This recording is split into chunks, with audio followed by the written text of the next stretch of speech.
Good day, everyone, and welcome to the Story of America with us, your host, DeAndre Pace and Rhett Williams. Today's episode is I like the title. I don't know. I don't know if Rhett will like this title, but I like this title. I'm going to call this uh, the Prelude to Calamity because to me it seems as though right now the world is the Western world, should I say, not so much uh, the Middle East or China, but the Western world, it seems, is teetering on the edge of a knife at this particular moment in time. Yeah, we are. This this is perhaps that crossroads that I've been writing about for the past few months. You know, that point in history where it's a demarcation. It's before and after. We're right now at a point where it could quite literally go either way. And who would you rather, almost anybody you'd rather have holding that knife than a guy who's basically dead half the time. Yeah. Half the time, and the other half he's asleep. Yeah. But So I don't know if you listened to any of my episodes from way back in the first season, but I've been predicting this I for, listened for to some quite of them. quite a while. I know in the beginning it seemed like I was doing this with all gloom and doom to some of my people who have stayed here since the first episode. But I've been predicting this for quite a while, and it's because there is a point of no return, and history is cyclical, if anything. And it is. I've been saying this for so long that I start to sound like a broken record, but it is astounding to me that we are quite literally a century transposed from the world's greatest cataclysmic event, the Great Depression, leading into or the Roaring Twenties, leading into the stock market, leading into the Great Depression, leading into World War II.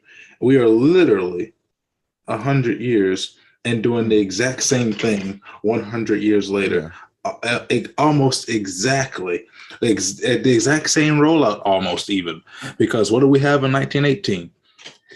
Influenza epidemic, shut everything down to get Oh, salvage was the that when the economy. Spanish flu?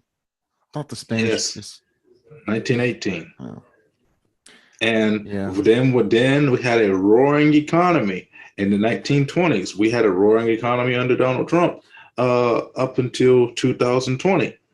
And our economy technically is still considered to be roaring since the stock markets are still going up, even though we can clearly tell that Well, they wages have crashed gone today. down. Yes, they did over 1,000 points on the Dow Jones. I mean, Actually, crashed somewhat. They sunk a lot. They started crashing yesterday, and they were down over 800 points yesterday. And when I got up this morning, immediately they dropped down by over 700 points today on Dow Jones and Dow futures. And so the market is going down. So we're looking at a stock market crash probably before the end of this decade, and then going into the 30s of our lifetime. Uh, we're going to be in the greatest depression that the world has ever seen. And it seems as though our war for our World War III is happening a few years earlier than it did with the Europe, which happened in 1933, starting with Hitler before it became a massive war. With the World War started in 1940, but Hitler started his invasions in 33. I think we should take this and try to paint the bleakest possible picture. Let's first go through and lay out everything we can about the worst possible situation, the worst way it could turn out. And there's several disaster scenarios. But then after Worst, that, I think we should come back and lay out a possibility for this possibly being a I'm saying possibly too much. We should lay out how it could turn out the best, all things considered. all things considered, is the bad part. Well, to me, there are two most likely scenarios that are very glim for not just us in America, but all over the world. depending on which one of these scenarios winds up. The one that I find most likely is that America is about to suffer the biggest blackout in history because our politicians are inept and they have refused to upgrade and update our energy grid. Everything in our country is connected to the same energy grid. The Russians and the Chinese have proven that they are able to hack into our energy companies when they hacked into the oil company a few years, I think it was a few months ago, maybe a year ago, and they proved that they were able to do that.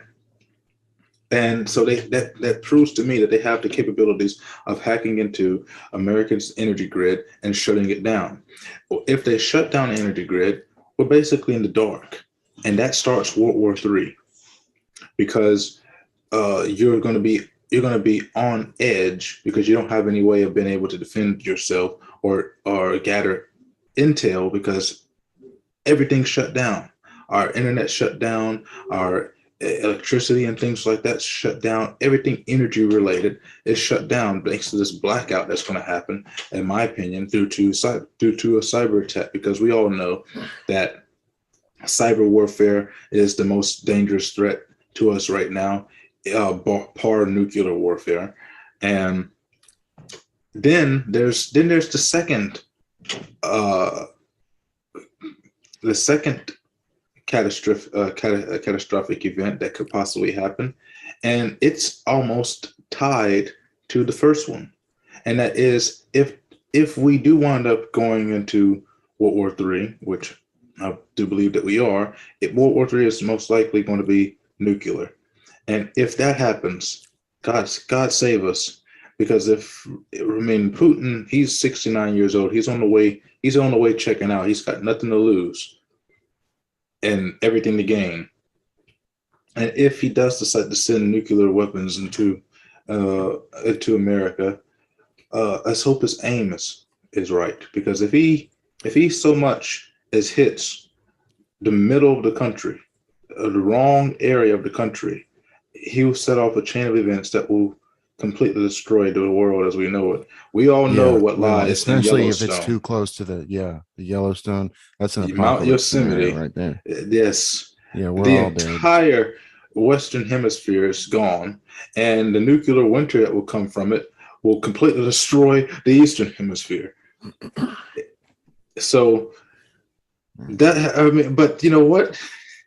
That said, these are the two most likely scenarios to happen. In my opinion, if we are to go to war, these are the most likely scenarios. Putin, as I said, Putin has nothing to lose in all of this because he's already 69 years old. Let's set aside the nuclear option because we all know there's really nothing to talk about at that point. So, if that happens, there's no reason to even follow that any further. We know how that ends. Now, the cyber attack is something that I did hear about, being a possibility coming from Russia, just because we are, even though we don't have boots on the ground, we are backing Ukraine militarily. But they've already did cyber attacks to Ukraine. Well, and they've already hit us with cyber attacks in the past. Yeah, I don't widespread ones, and they were stopped. I don't see a reason why they couldn't. I mean, when they shut down our one of our oil companies over here, that it was shut down for like 2-3 weeks. The government did not get control of it for like 2 or 3 weeks because of that hack. This was sometime last year, around I want to say March or April-ish of last year. I know people don't want to hear this, but since go ahead.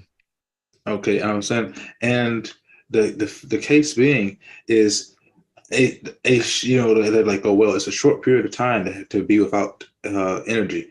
Well, all it takes is a short period of time when you're dealing with war that could lead to millions dying and somebody getting a strategic advantage because they're able to plan and strategize while the opponent was blind. So even if it gets shut down for 2-3 days, that is a significant period of time when you're in war.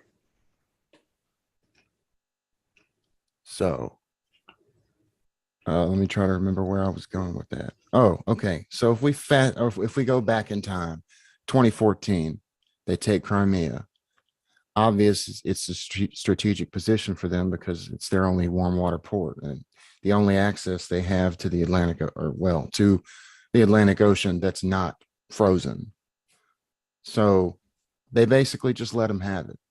Now, when Trump was in office, the West, United States specifically, we were energy independent. We were supplying Europe with oil. And as soon as Biden takes office, he shuts off our oil supply. He basically funds the Russians. And so in that time, Putin has been able to amass the resources necessary to make him brave enough to attempt something like this. And he called Biden's bluff Yes, because he yes. knows that he's not going to do anything. Biden is, you saw him come out the other day, sanctions. What did he do today? Sanctions. Well, the thing And is it he put seems like sanctions on he's just going to after let them Putin's have it. already invaded. And you know what? You said the exact same thing that I've been saying this entire time, which has been, if Trump was in office, this would never have happened. And the reason being is because Trump had sanctions on Russia, and Russia didn't have the money to do an invasion at that time. Biden Yeah. gets in there. Not only does he shut our energy down, he stopped Israel's pipeline to Europe, which which basically allowed Russia to monopolize the entire European energy sector because Germany gets 60% of their energy from Russia, and the rest of the European Union gets roughly 25 to 35% of their energy directly from Russia. And we are also purchasing energy from Russia, 250 million barrels. Right now, I think it's over like I think it's like 100,000 gallons per day that we are paying to Russia for energy. When we could have been energy independent, when under Trump we had the lowest cost for crude oil in a long time, over 47 years, and we were energy independent for the first time in over 40 years, and we were the number one uh, distributor of energy throughout the world during that brief tenure of time that Trump was in office. So Biden seems to have basically done this on purpose. He's given them the money It does seem like to it seems do systematic this. almost. It seems And like it's by design. I don't try to peddle a conspiracy theory, but what does Biden have to gain in a war with Ukraine? I tell people this all the time. I'm like, I well, if Russia invades Ukraine, what happens to the Hunter Biden information that's in Ukraine? It's mysteriously disappears. It well, gets I blown. mean, nobody's been It talking gets about that for a destroyed. long time. But the case is that John Durham is still doing his investigation, and he's starting to get a lot more people involved in it. And eventually, it's going to come up to all of the dirty players in the Obama administration because, I mean, we already know from the mouth of Peter Strzok that POTUS wants to know everything that we're doing. POTUS being Obama. And that's when all of this started. And all of this information regarding Ukraine and the impeachment scandal, all of this is all connected to everything that Barack Obama and Joe Biden did. They let Russia take Crimea in 2014. And as you said, I am a lover of J.R.R. Tolkien's work. And when I looked at it, I says to myself the same thing Gandalf said in the Fellowship of the Ring. It is a strategic, not Fellowship of the Ring, but the Battle of Five Armies. He says he's not after Ukraine for the riches that it has. He's after it for its position. What lies about Ukraine? Ukraine has 5 major ports that would be Russia's biggest ports that it could use to connect trade with other nations and enrich itself. It is a strategic position. It is a strategic play. It puts him closer to the members of NATO, which I'm tired of NATO. They don't do anything anyway. But it puts them close. He puts them closer to that so that he can have eyes more easily on all of his competition. It is a very strategic position. And Biden, his weakness has allowed Putin to go through with this. He took off the sanctions and said that he wasn't going to put any sanctions until there was an invasion. He says that, well, it's going to be a minor incursion. We won't do anything. And it's been less than what, 48 hours? And he's already taken Kyiv? So this is one thing that's been kept out of the mainstream media. So Russia, we all know why they took Crimea. That's pretty much a given by now. But Crimea received almost all of their water supply on the North Crimean Canal. And when Russia took it, Ukraine built a dam and cut off 90% of they cut off their whole water supply, and 90% of their crops are gone. The people only have water for a few hours a day. And that's also a major factor in why Putin has been putting pressure on Ukraine, and they refuse to undam the water. And no one said anything about that. But you also have to give also this for Tad. Ukraine's in this predicament because of Bill Clinton as well. With in the 1990s, when Bill Clinton was president, he had an agreement with Ukraine to denuclearize and get rid of their nuclear weapons in exchange for American protection.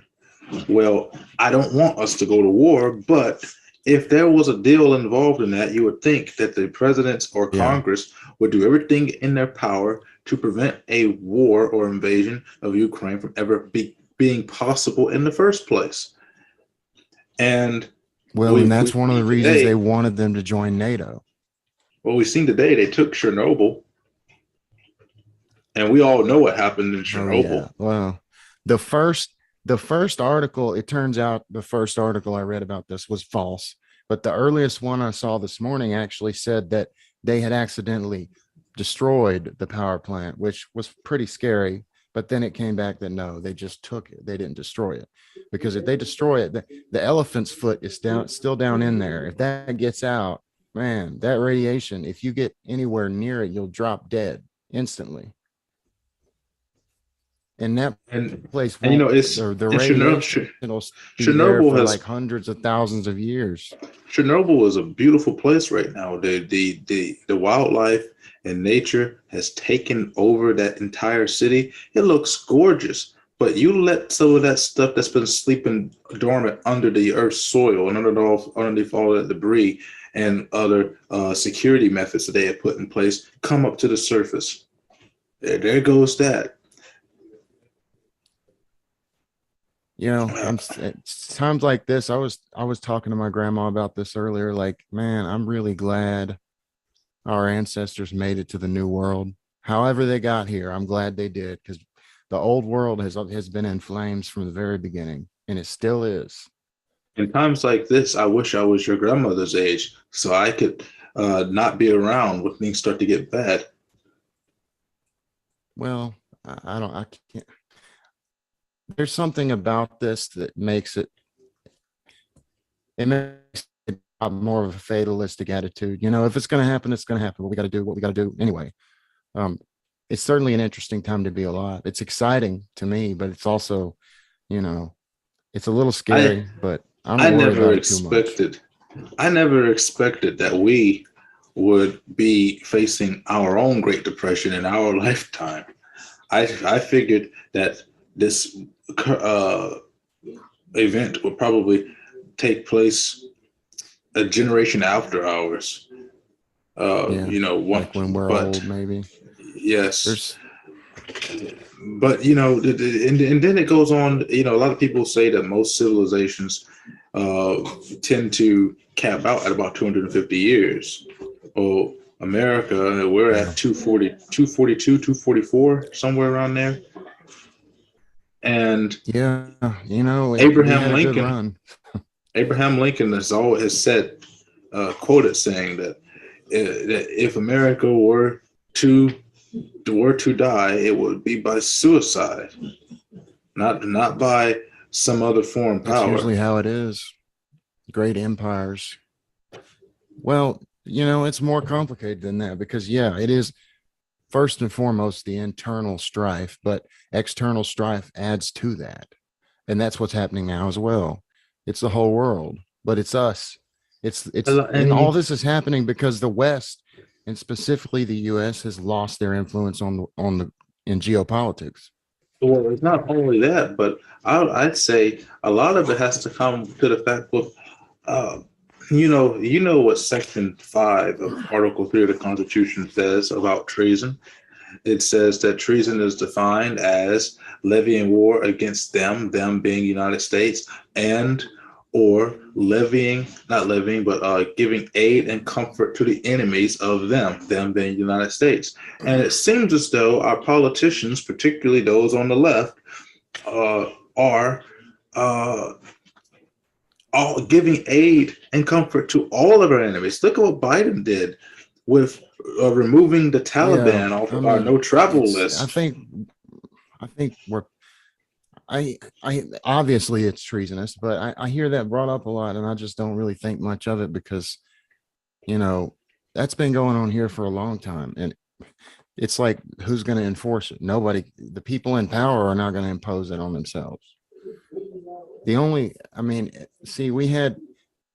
I think if Trump would have had another 4 years, then of course you still have to worry about whoever comes after him. It's like these things can be turned around, and maybe the 2022 midterms might, it might help in some way, but We might be too far hopefully gone by we then. get to that before.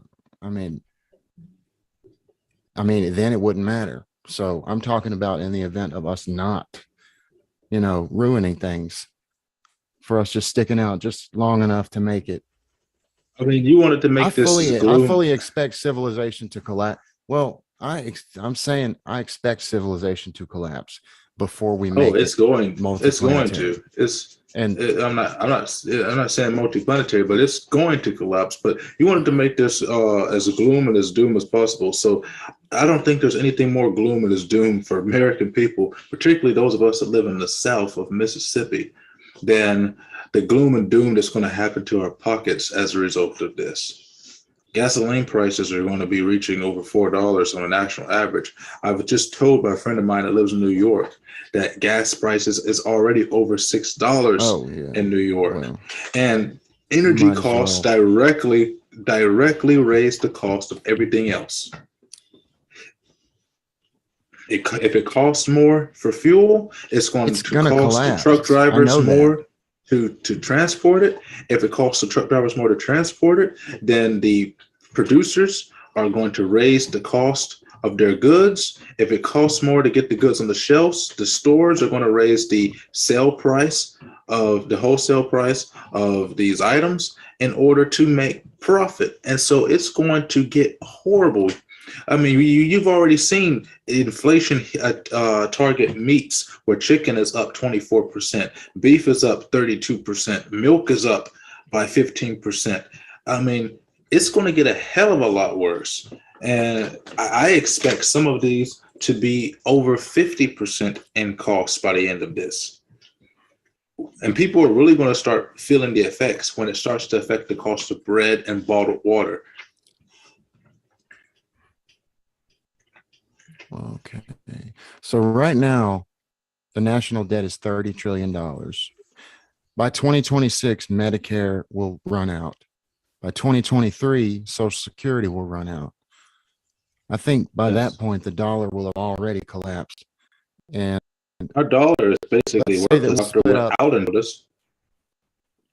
I mean, you remember that statistic, Well, the yes, 80% of our within revenue. within $1,000 a day in 9 years will be worth less than 500 at this rate. But it probably will accelerate. But I will say this: there is a silver lining to this, and I've been telling people all the time. There is a silver lining to this for people who are smart in the markets. Uh, do not hesitate and start pulling all your money out of the market.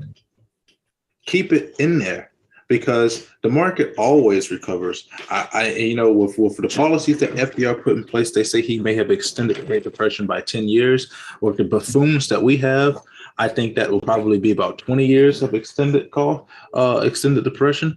But regardless, when the market begins to recover, so if you have capital in the market when it begins to recover, uh, those people who did not pull out and kept purchasing and buying in, you're talking Rothschilds overnight, maybe even Rockefellers overnight, and the amount of money that they'd be able to make once everything starts to recover.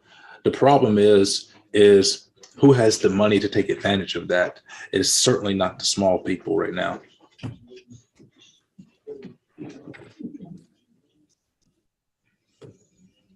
Mm. So there's a chance. I think the best, given the circumstance that we're in right now, I hope Biden doesn't do anything. I don't think he's going to. I think that he's just going to sanction and that's it because he's weak. I don't, this is the closest we've been to a world war since the last. But even if this doesn't result in World War III, there's still going to be a global financial crisis. That we're still going to lose our place on the world stage. We already have. The problem our country who, will continue to grow over. more and more divided. And I don't really see any other way out of this than splitting the country up. Well, or at the very least, splitting up some states that have so much power. Because as it is right now, I'd go to Texas. California and New York basically make all the decisions for this country. I would definitely be moving to Texas. Yeah, I would go back to my homeland as well. And Texas is the safest place to be, I think. But then there's also this issue. America becomes displaced as the premier superpower of the world. Who steps in to fill the void? There will be only two countries, with the money, the capital to fill in that gap. One being China, and the other one would be the Arab empire that is Saudi Arabia, because of the energy conglomerate that they have. And if those two nations become the superpowers that replace America on the global stage, by God, the amount of at that particular point in time, you may as well say that we are living in Lord of the Rings, because the Western world will fall for a while until somebody manages to take over and defeat the East. I mean, I would be fine with living in a place like Switzerland. Just stays out of everything. We're fine. Don't mess with anybody, but don't mess with us. And the remnants of the United States will still, Texas by itself is the 10th largest world economy.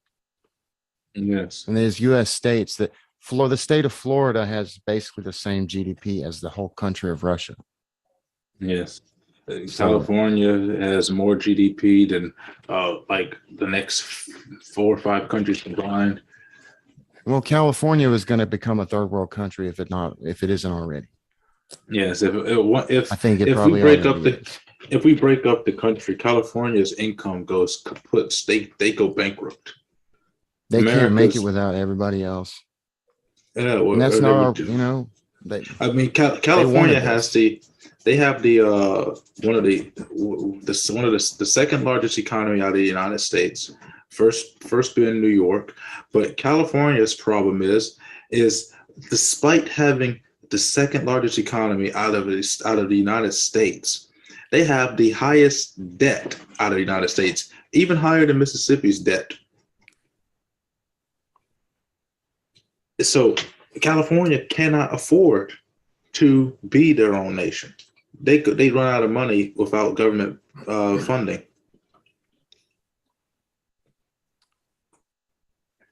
They will collapse, and that's on them. I'm sure they'll have open borders to Mexico. 100% they will. And it's just, the problem is, it's not like there's a fine line. Like during the first Civil War, there was the slave states and the free states, but now it's like New York versus upstate New York and Northern California versus Southern. It's like, it wouldn't be clear where to draw these lines. And so maybe people would just have to move.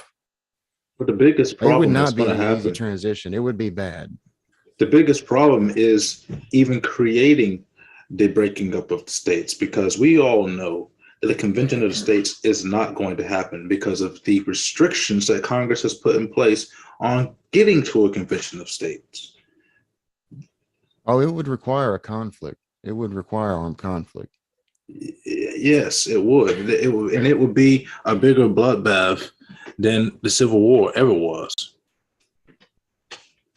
Yeah. Yeah. It's certainly not a happy future ahead of us, at least not for a while, but Like I said, I think I'll have lost the rest of the hair in the middle of my head, and the ones on the side will be gray by the time we're done with all of this.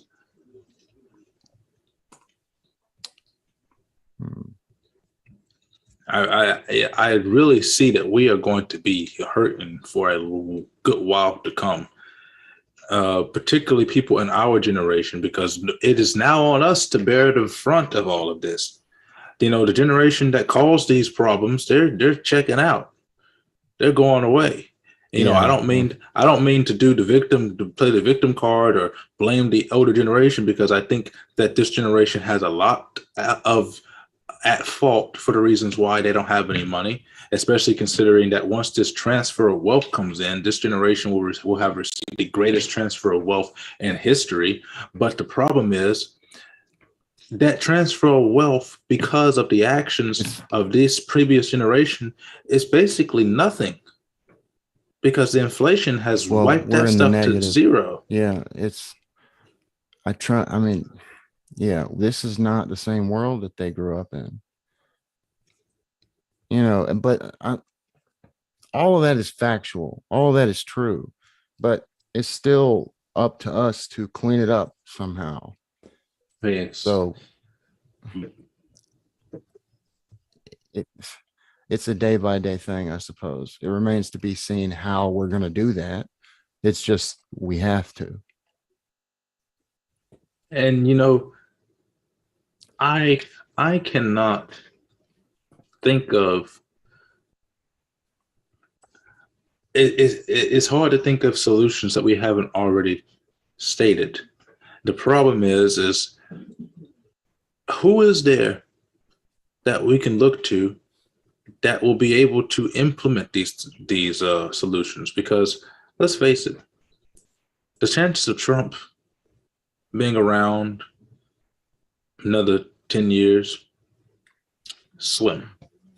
He's 74. Biden is 79. Who else is there? Who do we trust to carry on that mantle, to bring us back around? There's nobody that I could think of on either really side. A problem that we have to look to our political leaders, because obviously they're the only ones who can implement these policies, but it doesn't start with them. But yeah, I don't know, as far as the political arena goes, who would even try.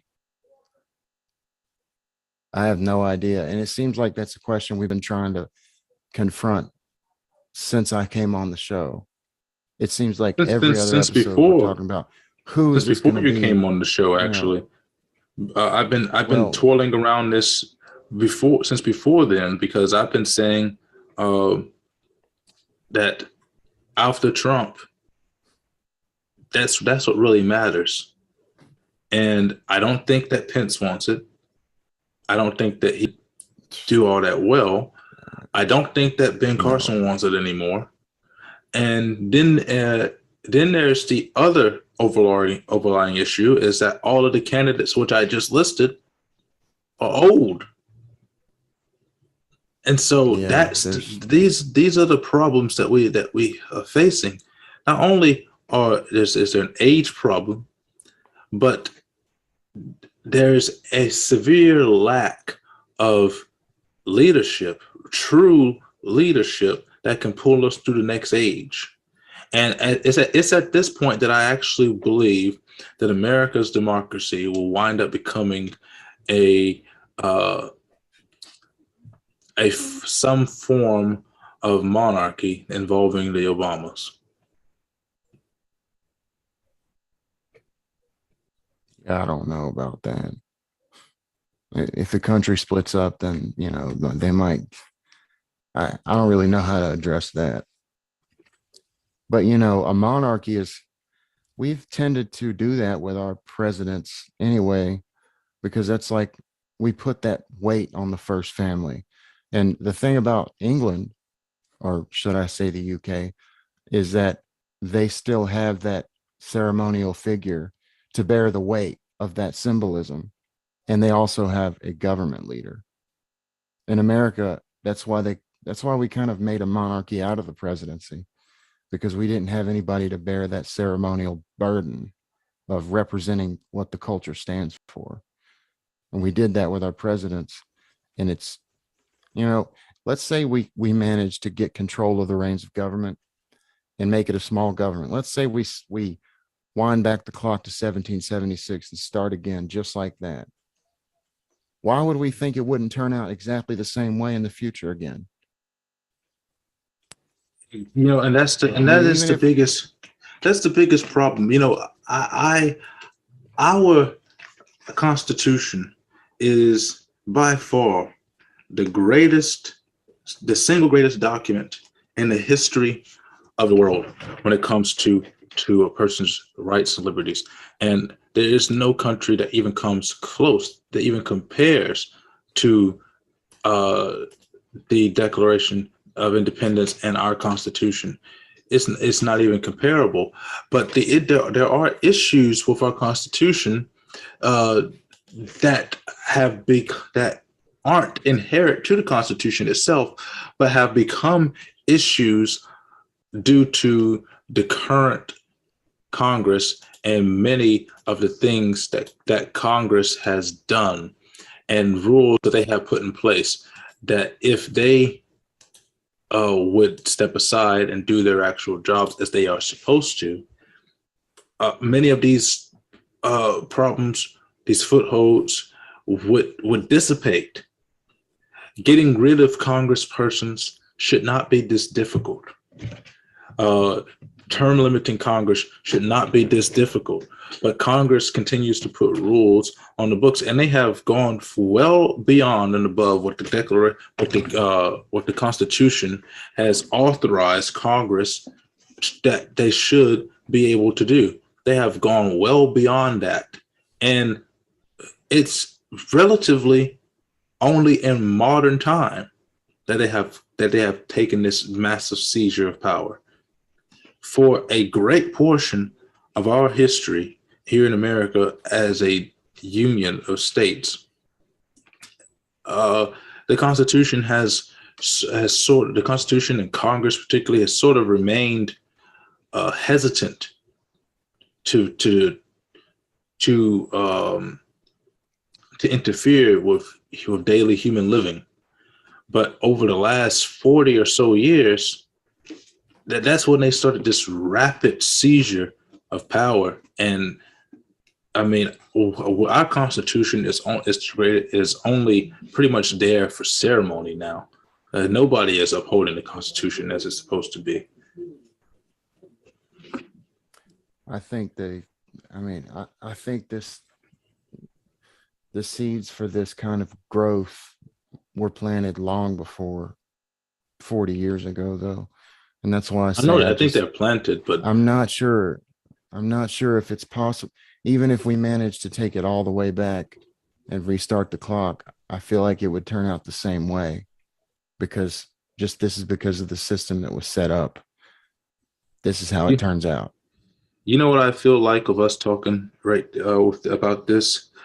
I feel that this is the way God would have felt before the flood of Noah's time. I feel this is what he was thinking. Like, okay, if I restart, you guys are just going to do it all over again. So what do I do then? And that's what I feel like would happen. What will we do? Will we if we could snap our fingers, Thanos the world, and start all over again in the United States, what next when everything starts all up and then goes right back to where it was? Do we just disappear the way some people think God has done, where he's kind of like, okay, you guys have at it. I'm checking out. I'll be back when it's time to call roll call. What happens? Do we just let it all go to hell then? Well, sometimes it does seem like, sometimes it does seem like it is a hopeless situation, but, I'm not going to lie down and act like that, though. It's still, we should still try to make it better. We should still try to fix it. But it may be that this is just the cycle of things, and it'll get better, but it'll get worse again too. Yes, yes, that's true.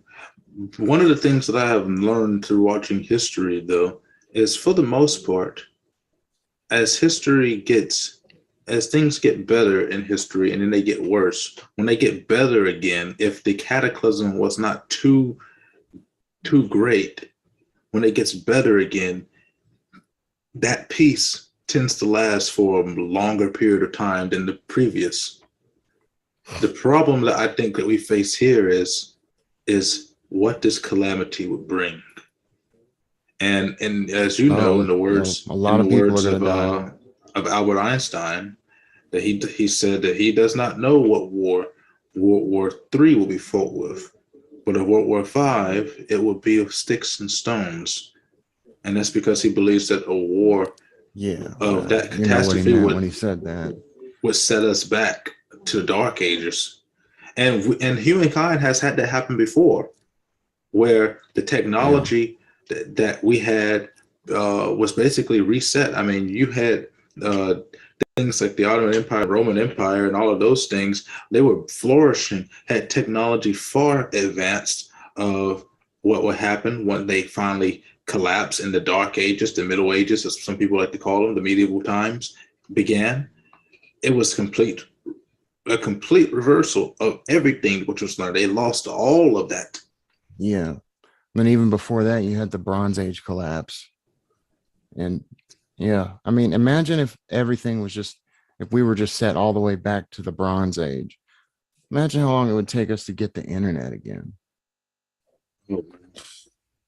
Especially that if wouldn't even all be of something we were thinking. We'd just be trying to survive. Especially if all of the information has been destroyed. I mean, that is the danger of all these people wanting to do these book burnings. You're destroying information that could save the world at one particular point in time. A lot of the reasons why we were set back so far then was because of how primitive recording major historical events was. So I mean, could you imagine how technologically advanced we would be now if those resets never happened? If that data that we had then carried over and translated over into now? For sure, we would already have colonized the solar system by now, at least. Yeah, so I'd be moving things to my mind right now. I'd be Master Yodeling around here. Well, let's hope we don't wipe ourselves out. On a positive note, on the most positive note possible, it's a given that we're going to go through a global financial collapse. But yes. Maybe World War III doesn't happen. Maybe. In that case, it's still going to be economically very difficult, a lot more difficult than it ever has been, possibly since, well, obviously, it's going to be worse than the Great Depression. But maybe we make it through this within the next couple of decades on a high. Maybe. If history is our guide, I predict that World War III will happen in about 5 years after China takes Taiwan. And at some point in time, I do believe that Iran will get involved.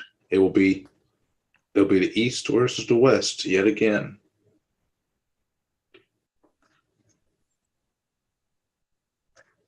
And this time, I don't know if American might will be great enough to win this war, because it's not only a war No, of military power, but it's a war of morale, and it's a war of ideology.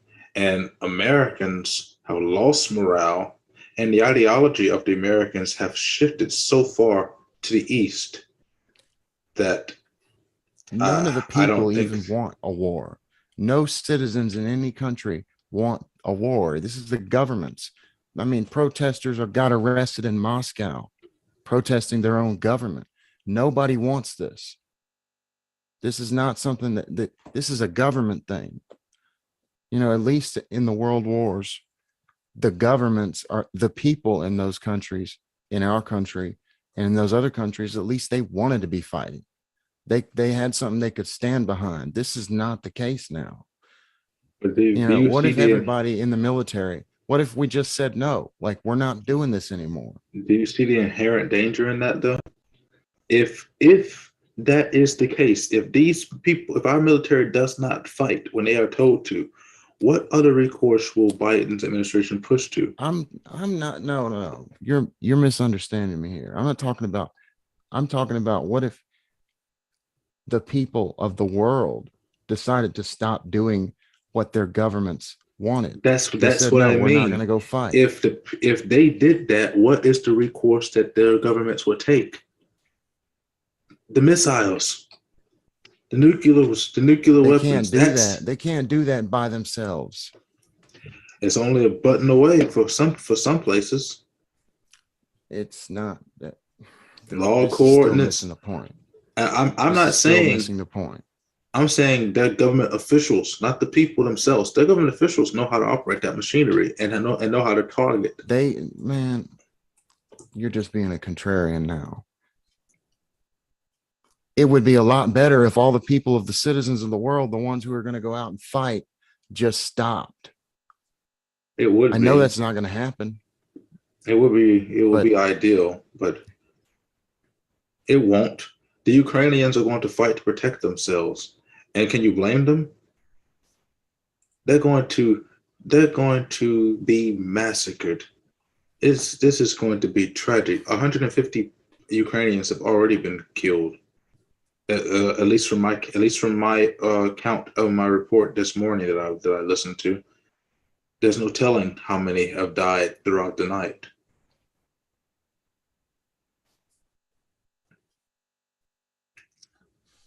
Whilst the other nations are watching, it just looking in. And you have to think that Iran, Afghanistan, the Taliban, China, they're watching as well to see what the response of the West is going to be before they make moves of their own. Because we know China's going to take Taiwan. We already know that. And we know China's planning on taking Japan. That's why they've been expanding their military base in the Indian Sea. We know that they want to do this.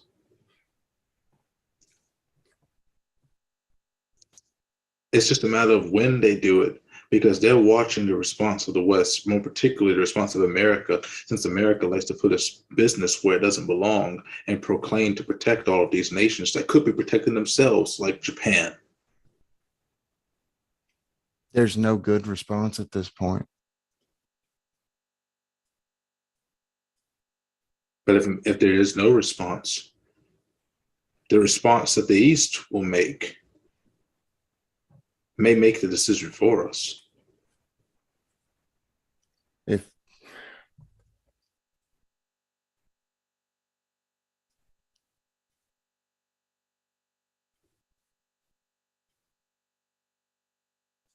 there's no good response at this point, not with somebody like Biden in office. There's not. I mean, I think the best thing, I don't want to be saying it. I just think the best thing is for him to just not do anything about it.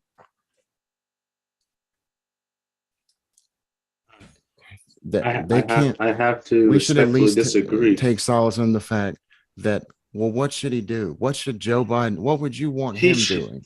I don't want him to go to war, but he has to do something, something to show Like strength what? more than retroactive He doesn't have sanctions. any. He has to do something that would put on the world stage that there are consequences. But the problem is that he's already played that card and he folded because he did it That's too what I'm late. saying. That's where we are. But he has So to knowing now, him, now he's in a predicament where he has to do something, and the only thing that he can do now to show strength is, unfortunately, is put troops in the ground or drop a mother of all bombs directly in the middle of Russia, and that's not something that I think anybody wants. that's a terrible idea. But that's his only option now. Otherwise, the next option is show the world how weak you are by doing nothing. Well, we already are. That's where we are now. And you expect him to make like a train of correct decisions. No, That's I just not don't. going to happen. I don't expect him to do it. I expect the puppeteers around him to do it. But they don't know a good decision if it hit him in the face. And quite frankly, this is what they want to begin with. It all plays into their plans. What their plan is, I haven't the slightest idea. I know it's a plan that deals with practically the genocide of the Western idea, but what that entails, we don't know, but maybe we should ask George Soros. He might have a solution since he's the one that's funneling money to everything. This stuff is exhausting, man. These are the times which we happen to have lived in. I don't really think there's much else to say about this whole Ukraine crisis thing. I mean, there's no good choice here. There's just not. The best option we have is no nuclear war. And yes, we just can't afford to go into another damn war. We're just tired of this stuff.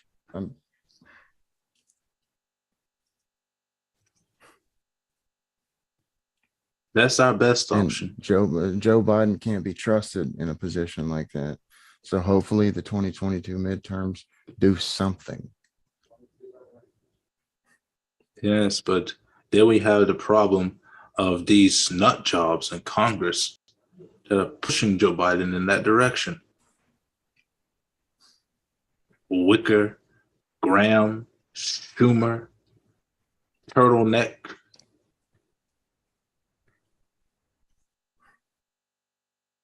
I mean, these old crones need to be replaced.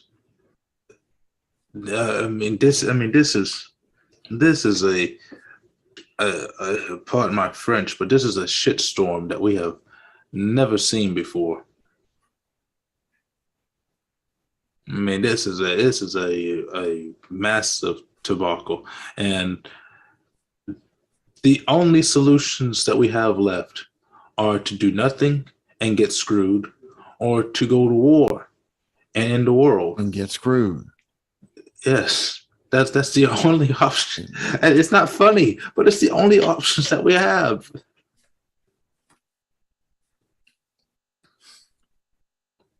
And really, what it comes down to is analogy. Put it this way: what it comes down to is either do you want to get screwed straight in, or do you want to get screwed from the side? That's pretty much the only choice we've been given. Is which position do you want to be in when you're getting screwed? Yeah, that's basically, you know what? I think that we have done our part as far as covering this Ukraine, Russia, at least, the first day of it. And we have another interview tomorrow, a congressional interview with Yes. Raymond Brooks, police officer, by the way. I don't know if you knew that or not. I have not done any research on him, and he's black, which I am quite uh, interested in. Gulfport police, I believe. Gulfport police.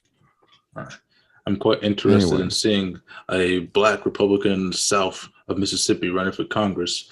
It happens, but uh, you know, the reason why I chose not to run a Republican ticket was because I knew it would be an uphill battle trying to win in the state of Mississippi as a black person on any ticket, not Democrat. Because as it comes down to per capita, Mississippi has the largest population of blacks to whites at around 36 to 38% of the state being black.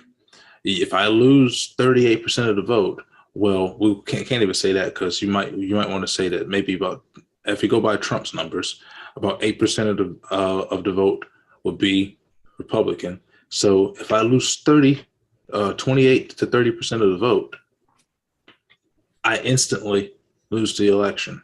And so that's the hurdle that I see with Mr. Brooks. I just hope at this point, I just want to get Stephen Palazzo out of there because I don't think he's doing us any good. And so that's why when I started contacting all these people, I said, Palazzo's not going to respond to me. So I'll interview all of his opponents, all of them, at least all the ones that'll respond. And that's only two of I think there's 6 Republicans running. But, I'm still going to try to get in touch with the other ones. I have, I've been in contact with an Arizona state representative who's running Hey, in the 2nd district there as well. don't we still have contacts out on the other Democrat running? Or has he declined us? Yeah. No, he hasn't declined us. I just had to set it up.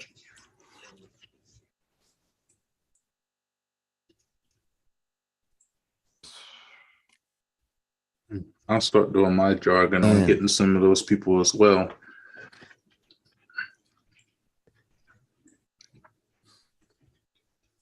and March 4th, Casey,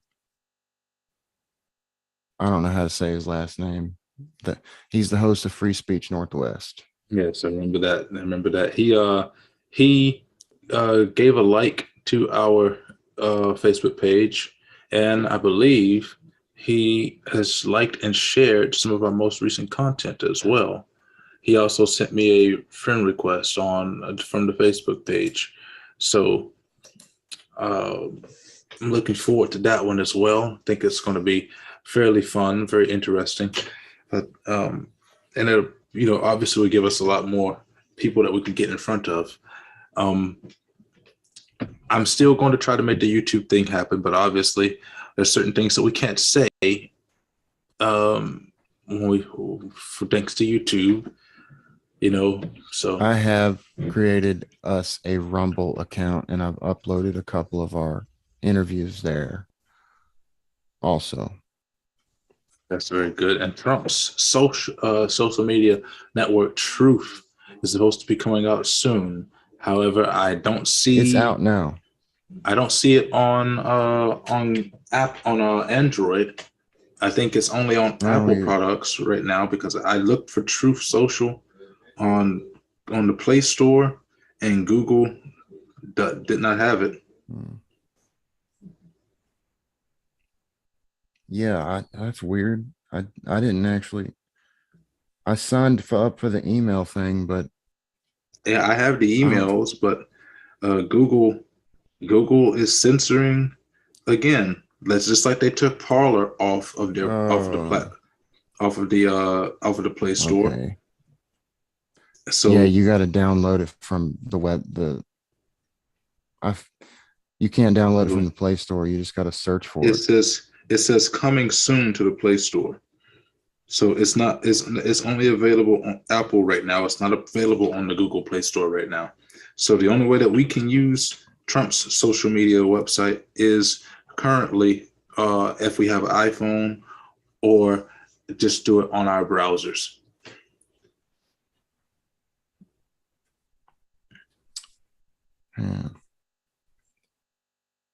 I mean, it would probably be is it like Facebook? I don't know. It would I don't it know would what the be similar setup's to like on it. it would be similar to Facebook or Instagram. I'm going to sign up right now. And let me go. Let's do this. Let's do this here. Take a look. Let's take a look here. Boom.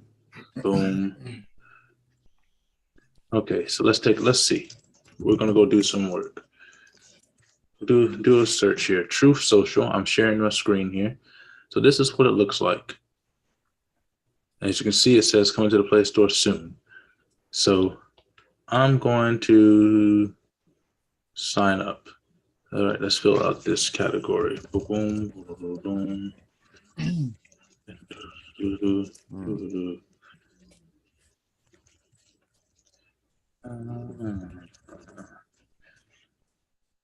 And let's sign up. Yeah, that's what it was doing on my phone too. So that means 405 that not allowed. That means that we're likely being blocked by the media people from doing it. Let's see if this makes any difference, because some browsers are better than others when it comes to doing that type of thing. So let's open up Firefox. What do you which I was using Microsoft Edge. Using? I use Microsoft Edge. Yeah, me too. That's probably what it.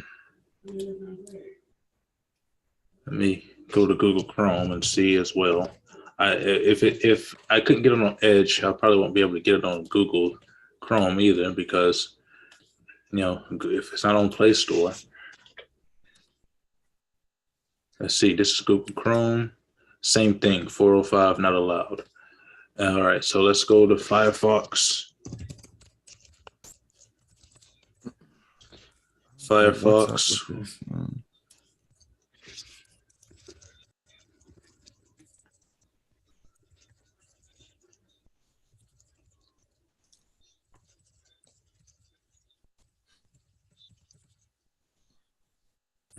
Sign up. It's the same thing. On every browser that I've tried. Something wrong with it. I think there's something wrong with it. It's what they did to Parler.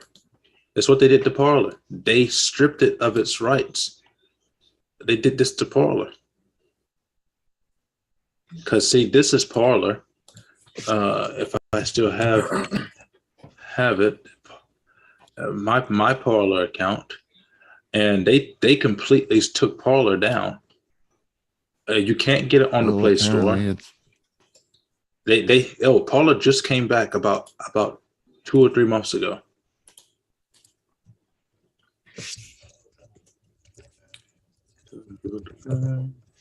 What is my password, Parler? Damn it. Oh, it's a Twitter alternative. So this is Parler. Twitter. And I like Parler, but they shut Parler down a while ago, and basically deleted everybody's stuff. So I used to have a whole bunch of things on Parler. You see, now all my posts that I posted for when I shared all of my stuff from my website and from the podcast, I had all of that on my Parler, but they deleted it. They killed it, and they said they did it because it was promoting hate speech and terrorism. But they did it only because conservatives were using it. Yeah, there's articles on here about other people getting the 405 not allowed for Truth Social. So yeah, let's do a quick little search on that. I want to see 405 Truth Social 405. What does it say here? NinjaBeast.com. What a name that is. I don't like doing that type of stuff. Nope. I shouldn't have to prove myself to use a website to read an article. Let's see what this one says. Okay, you go to it. There's a new media launched by Trump. However, users who have tried the app encounter an error message. Here's everything you need to know. Unable to load this content. Blah blah blah. Okay, so Waiting list. Oh no. Well, it doesn't seem to be. All right, here's the error message. It says, others have received error messages when trying to use the app. A person tweeted, I've been trying to subscribe to Truth since last night. Can't verify my email. Error message uncomfortable. While Maybe others they just speak, rolled it out too early. it's possible they rolled it out too early. It looks like there's some bugs or something. Let's see what the Daily News has to say. Got bugs. Yeah, the Daily News says that there's a choppy launch. Well, I mean, it did. Facebook and Twitter did launch pretty choppy as well, right? So give it some time, I say. It says social media platform linked to Donald Trump appeared on the Apple Store in time for President's Day. Though its debut so far has fallen short of making the internet great again for the former president's followers. Several users tried signing up for the platform called Truth Social, got error notices, or were put in lengthy waiting lists.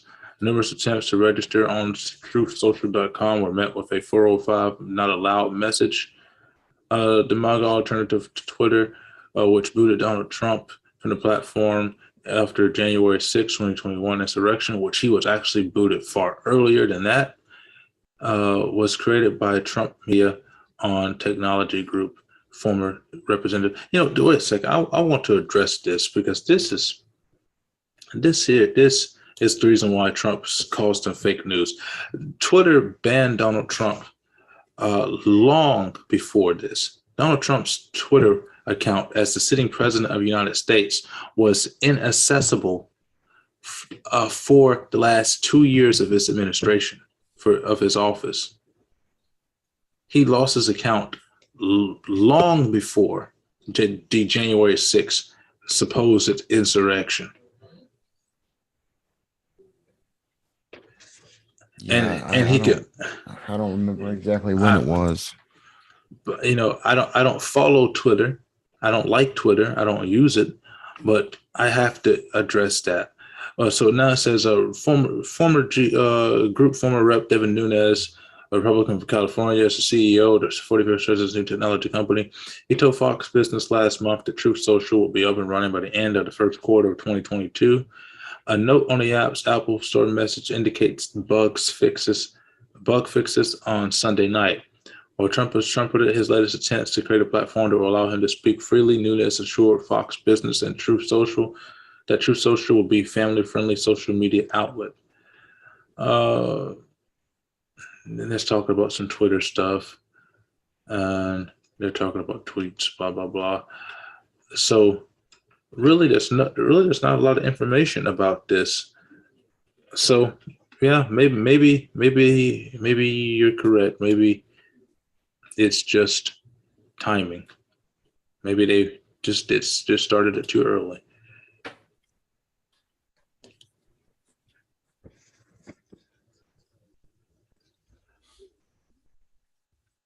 One of the things that I like to do with this is I can take information that we can gather, and I can post it behind me, or I can put it up on a shared screen.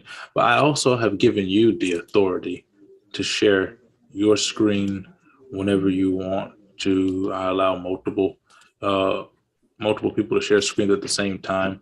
This way, it makes it easier for us to be able to relay information to people who watch us on our Facebook page, and or YouTube or wherever I decide to stream us to, because YouTube pisses me off. Um, but it makes it a little more cohesive for us when we're doing it as well, if we're able to both So share. how about this? Because I've been thinking about, like, obviously we have to be kind of vigilant as to what we would play, but there are probably some times in which we'd be able to play recordings or snippets of videos. Oh And yeah, I've done that is it before. would there There's no rule so against that. well, I mean, YouTube doesn't like to, with the YouTube has copyright sometimes. YouTube has copyright stuff, but so long as we're giving commentary and we're not just sitting there watching the entire show on YouTube, it's fine. And then there are other platforms as well, like Odyssey and D Live and some other alternatives to YouTube that I've been finding. One of the key benefits to being with Politically Provoked is that it's opened my eyes up to a lot of competitors to YouTube that I never knew existed.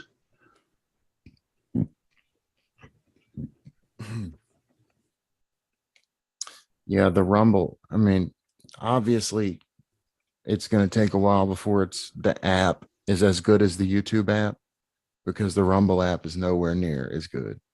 I mean, it works, but it's just not as good as the YouTube app. It's not. Same thing with the Odyssey app. The Odyssey app is not as good as the YouTube app. It's easy to use, but the YouTube app, I mean, everybody's been using it for one, but it's also such ease of access.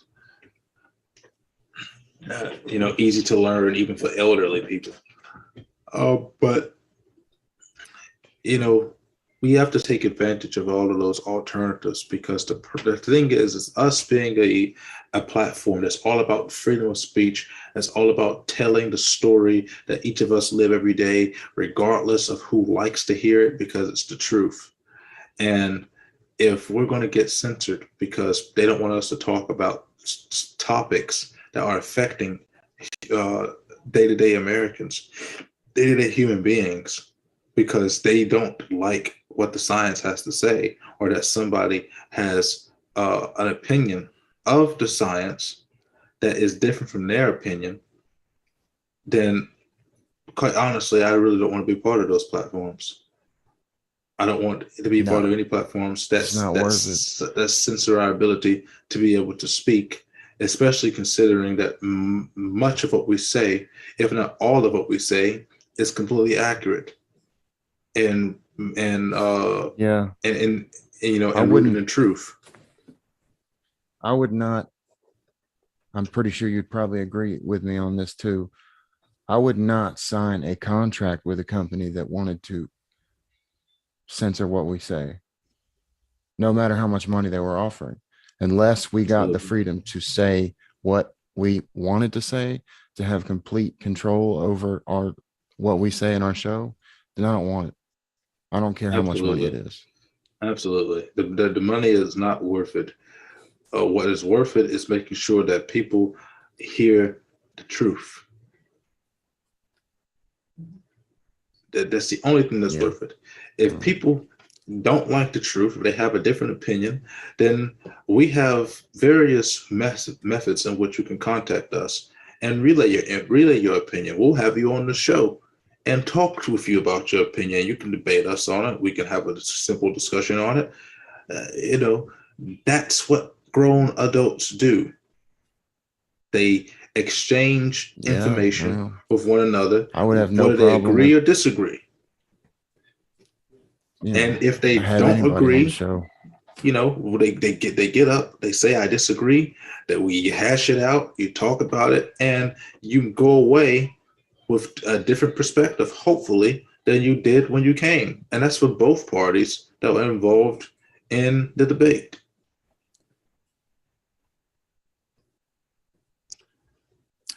Indeed. And so the only reason why I'm still doing the YouTube is because a friend of mine I was talking to tonight on the video on my game said that his phone's broke. He lost his phone on the bus in New York uh, about a year and a half ago, and hasn't replaced it. So he can only listen to us on YouTube.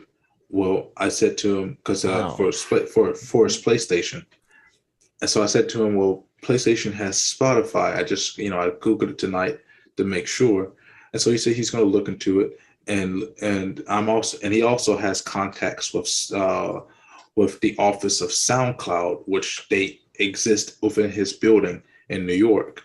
So, and he has a pretty good relationship with the boss of SoundCloud. So I'm going to do some research to see if we can get on SoundCloud as well.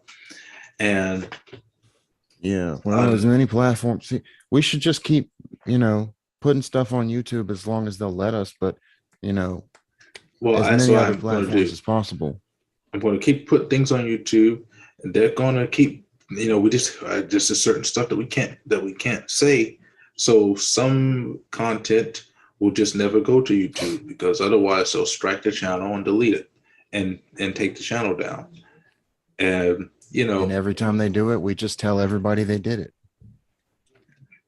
yeah, but once they delete the channel, then I have to make a new channel, and Oh, well. then I can't get the name back. And so it's at that point in time, it's not worth it to go through all that trouble to tell the truth.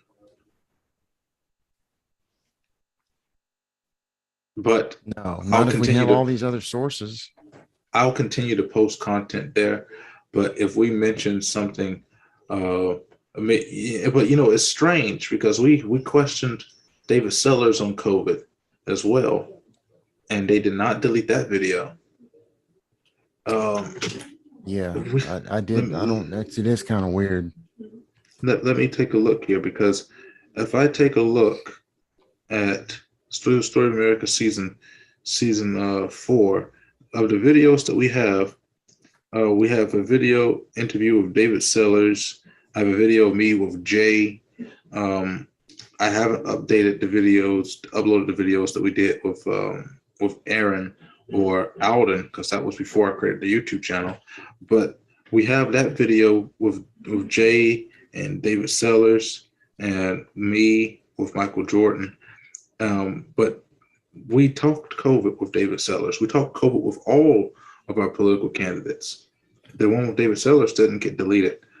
Um, I'm not trying to say that there's conspiracy against Republican Carl uh, They probably Boyerton. just didn't catch it. Well, That's what I would assume. uh, They might catch it eventually. I don't know. It's just, it's the algorithm works very strange. I don't know It's because it's they it's not deleted perfect. The algorithm, they didn't. they deleted the Carl Boyerton video within a day. It's been over 2 weeks since we did the David Sellers video.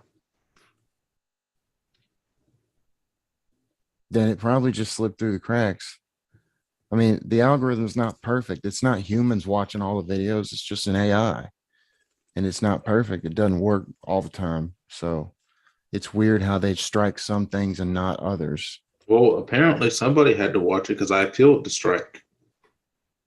I appealed the deleted video, and they said that it stood. There's that doesn't necessarily mean it was. I mean, there's billions of videos being uploaded every day. There's just no way that somebody could go through and watch all of them. If you appeal it, maybe somebody did, but I mean, I don't know. I, I've I heard a lot I of don't things know. about YouTube I don't know striking how down the certain things and not interesting. others. Uh, you know, uh, the problem with YouTube is it has no real competition. That's the problem with so many of these big tech companies, and it's I don't want to impose limitations on companies. I don't think that's right for anybody if we want to believe in free market. But the fact that government has given them so much power to monopolize Well, I mean, it's is Google. what led to this problem. I mean, big tech has become a massive problem, They have and become a massive problem, but it's not, they're really the ones in control now, not really the government. yeah, the government They're the does what they say monopolies. do. And I guess I'll have to get myself one of those virtual headset devices and join the metaverse soon because they say that the metaverse, they say the metaverse is a good place for growing podcasts and stuff now. They say I think so. I think we should Jay probably has get told in on me, that. Jay's told me that there's even people who get paid a lot of money to just do what we do, which is sit there and talk. But they get paid to do it in the metaverse. So I think we should. I mean, could you imagine a better way to make money? I don't think I could. I could imagine just sit there and talk about stuff. Sit there and play a video game. Well, people do that too and get paid for that. But podcasting, or just I don't know talking about things that matter. I don't know how the metaverse works, but I will figure it out, and eventually we will join. I do have a have you used a one of those virtual headset device. No, I'm not using metaverse headset, but I had a phone that came with one.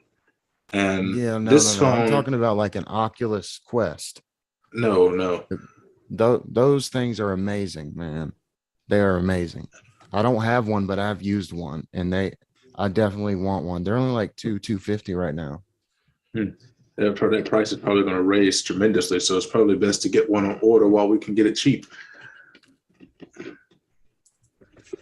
But definitely start looking into that, because I think that that's an avenue that we can take advantage of. The only problem that I have with the metaverse is obviously the rights to privacy and information. Facebook is vicious on that, but you know what? When you click the agreements and all of that stuff, that's what you agree to, all of that. So in those cases, I have no problem with it. But having them know certain information about you based upon the stuff that you do with your headset, it's creepy. But I have no real problems with the idea of the metaverse. It's a stupid name, but I have no problem with it. I think it could be. Of course, there's definitely going to be some people who choose to live their whole lives, and that's on them. That's fine. But the whole idea of it is pretty cool, in my opinion. Yeah, I like the idea. I don't know how you're going to walk around and stuff. What, do you have to physically walk around in your house or something? I don't know how that stuff works. Well, you can. You can, but see, when I used one, there was no metaverse. So I don't really know how the metaverse part of it works. I watched this documentary where I was like standing at the base of Mount Everest, and I was really there. That's what it seemed like. Everywhere I looked, it was just like that environment. We're sitting here talking about the metaverse like two doddering old men trying to figure out the internet for the first time. But I mean, that's how I feel about it. This is something that is completely new. I mean, it technically really is the second coming of the internet, and so to speak. I'm not saying that whatever his name is, Zucker, reinvented the wheel here. But this is not something that he decided on. This is already happening. This is a niche market. He just wanted to get out in front of it. Yeah, he was smart for getting out there before anybody else, because people trust his brand, Facebook, regardless of what people will say about Facebook and about Zucker. For the most part, Facebook is by and large the most fair of these big social media websites by a long margin. And they're respected for that, even by conservatives. I guess so, because they do. People get to say a lot of stuff on Facebook. People do. I mean, they'll every once in a while they'll give you a strike or something, but it's really not. It's like a slap. Yeah, I got my page striked and closed down for 7 days for saying the word retard and reference. You should have known. I was calling blacks retarded for championing George Floyd as a hero. Yeah, that's not nice. I mean, Yeah. obviously. And they struck me down. And they said that I was being offensive. I said, offensive to who? Well, yeah. You, I mean, it probably was offensive. I said, offensive to who? Do you not see the color of my skin, you dumb sons of? And I guess Yeah, that's why it no, they stood don't. because I exchanged words with them in a not so polite manner. I was quite callous.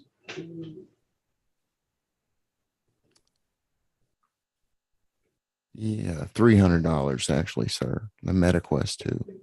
The Meta Quest. This name Oh, is, yeah. eventually Yeah, I I think he's know. going to have to rebrand the name. Meta. Like It's not a good Meta, one. it's not unless you talk about video games, Or if you're talking about metaphysics. and no one, Uh, no one talks about Otherwise, metaphysics. it's like, yeah, a lot of people do. A lot of people are interested in philosophy. Yeah, but you got cool Bruh. characters in video games like Meta Knight, or you talk about the game meta, Yeah. the Yeah, but the meta that game and came stuff like from that. meta. But the word meta just means the beyond, the what is Yes, above. Meta Knight is the knight that is beyond all knights. He's the best character in Kirby.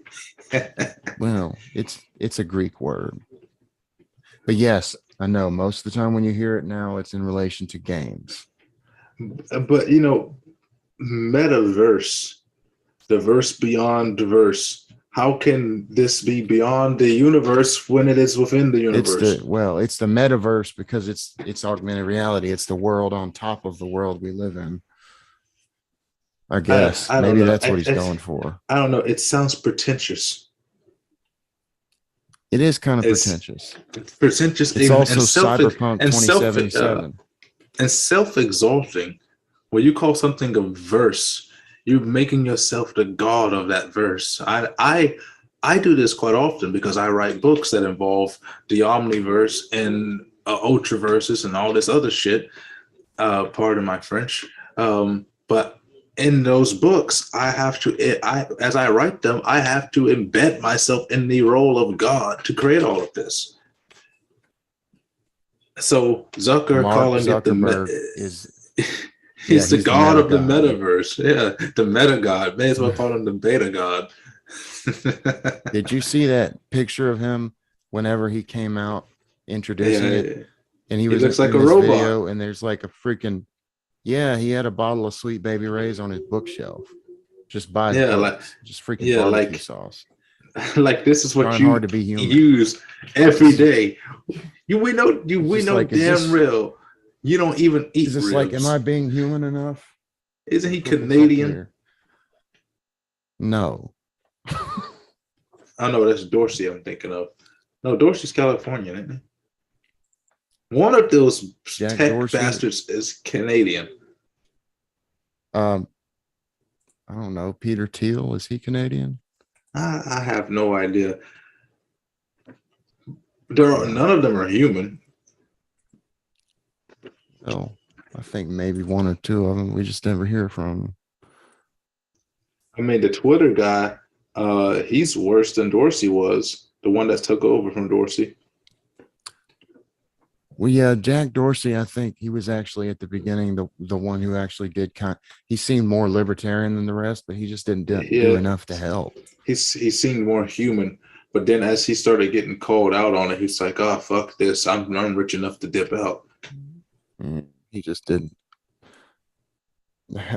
He just, I guess he really wasn't built for that, standing And up for then things, yeah, similarly to some of the guys that started Apple. I mean, Steve Jobs was not the one that developed Apple. He was just pretty much the salesperson. There was a guy behind it who sucked at doing the selling part of it. But that's how great Yeah, but he partnerships are also had a made. really great he had a great mind for design too, how to streamline things, but he was an asshole just as a person. Yeah, I mean, he Steve was a drug Wozniak was addict. the computer guy. I mean, he was a drug addict. So what can you expect? I assume he got better when he came back to the Big Apple in '97. Oh, Steve Wozniak. He was the other Steve. There was another guy who was involved in the founding who like sold all of his shares early and left, and And then he's he hating committed life now. suicide. I think he committed Did suicide he? actually. Yes, I mean, that's if I understandable. You can kind of if I understand remember it at that correctly, point. this was at a building school when I was working in the financial industry for Primerica Financial Services, and we were talking about successful rich people. And one of the stories was about this guy who helped with Apple, and he sold his shares, and he wound up jumping off the side of Golden Gate Bridge, or some bridge somewhere. Yeah, at Same that same point, it same doesn't thing matter what for bridge he jumped off of. It's just any same thing for bridge the that's guy high enough. who founded Victoria's Secret. He did the same thing. Apparently, a lot of people like jumping off bridges. I don't think at that point it's that you like jumping on bridges. It's just that you want to be dead. You Or know, rather, not that I, you want to be dead. It's just that you don't want to be alive. I share the sentiment um, with the late great William F. Buckley Jr. when he was in his dying years, and um, they asked him, would he like to go back and take 20 years off his life? And he said to the guy, he said, no. He said, to be quite honest with you, I've grown quite tired of life. I've grown quite tired of living. I've lived a full life, and I'm just ready to go. whatever happens. And I think you get to that point when you reach his age, and especially since his vocabulary has started deteriorating at his age. One of the things that Buckley was known for was his astounding vocabulary. And once it started to go, at his age when he died, I think once you reach that age, yeah, especially when you see where the world is going, why not be ready to just dip out? Yeah, I guess it's just some people reach that age earlier than others. Yes, Ronald Wayne. I reached that age when I was in high school.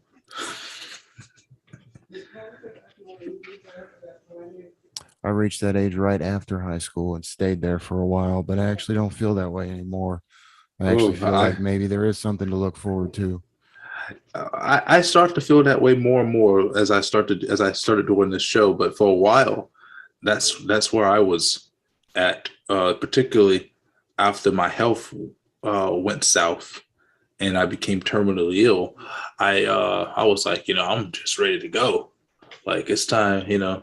But now my health is regulated, under control, and I should be able to live a full, stable, healthy life so long as I take my medications on time every day for the rest of my existence. Yeah. Well, maybe we should go ahead and wrap it up there. Yeah, I think so. We can get some questions together for tomorrow and make sure that show goes decently well. Yes, people. I've had people that have been watching them and they've been listening to them, and these are doing really good. The analytics are showing these are being very, very good. Alden's analytics have put him at the number one watched episode so far. His first interview with us. Did you see how many views and shares the one we had on Facebook got? Yeah. That was quite a lot. And then I've looked at our estimated audience has grown. We are, it was at a very low number. Now it's at still a low number, but it's higher. Plus our clicks and downloads and shares have grown to over 300 at this point, which is really good. That is a over 1,000% increase. So I'm quite pleased with a lot of these things. So I think this is a course of Memphis in which we should go. But I want to start involving more of the locals, our local police, sheriffs, and things of that nature. Because as you are correct that we are filling a role that local media refuses to do, and so in order for us to get that, to take that avenue, we need to be more involved in the local news scene and start talking more with the local the people that matter to local news, which is usually law enforcement and stuff of that nature. So I'm going to start reaching out to them because I think that's important for our growth, to fill that void that the media is leaving behind. Yeah, well, I did look at getting some people on that were some other local people, not just Congress, not just candidates, but Those candidates are yeah, local people well, too, you know. But you were telling me something before we go. You were saying something about was it Arkansas candidate? gosh, it's Arizona second district. They just did a redistricting there, and this guy is running for the second district, which is the northeast corner. That's the part of the state that I lived in when I lived there. His name was Walt Blackman, but he told me that he would get back to me in a few weeks because they're in session right now. Okay. All right. Well, unless you have anything other to talk about, I didn't even want to mention Kamala Harris's role in all of this because we've already had enough gloom and doom. Yeah, We're no, dealing with Biden, we but can leave her out. we've got more gloom and doom tomorrow to talk about, because I guarantee you that this is going to be a question that is going to be asked. Normally, I stick to my script, but this is going to be a question that is going to be asked by me. I'm going to specifically write a few questions because this is an issue that, unfortunately, it affects us all, and it has to be asked. But with that being said, we thank you for joining us for this episode. Like and share the episode with as many friends as you can. It help get those clicks and get those downloads going, because the more that you can share with us, the more that we can make and produce this content at a faster rate. I'd like to thank my co-host Rhett for joining me on this. I would love to end this on a positive note. Sadly, there is none. So I encourage you all to look after your families, look after your savings, and keep safe. And we're going to keep updating you on this scandal, this debacle that's happening in Ukraine and around the world. And we will also continue to try to encourage your spirits with the things that we believe can happen, that can still happen in this story of America. And with that, we're signing off.